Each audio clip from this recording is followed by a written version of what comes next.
নবীকে বলতেছেন, নবী আমি আপনাকে গোটা পৃথিবীর জন্য রহমত স্বরূপ প্রেরণ করেছি। এখন প্রশ্ন হলো যে আল্লাহ পাক রব্বুল আলামিন এই নবীকে কি কাফেরদের জন্য কি রহমত স্বরূপ পাঠিয়েছেন? বেঈমান মুশরিকদের জন্য কি আল্লাহ তাআলা নবীকে রহমত স্বরূপ পাঠিয়েছেন?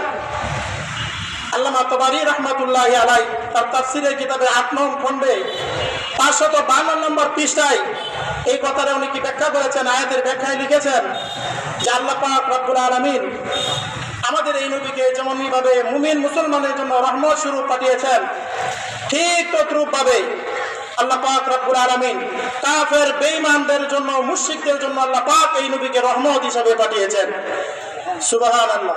মুআজ্জাজ মুহতারাম হাজিরিন, আল্লাহ পাক যে আমাদের এই নবীকে গোটা পৃথিবীর আসমান এবং জমিন, মানব এবং দানব, কাফের বেঈমান মুশরিক, ইহুদি নাসারা খ্রিস্টান সহ সকল মানুষের জন্যই আমাদের নবীকে রহমত হিসাবে পাঠিয়েছেন। দেখেন আমাদের নবী আসার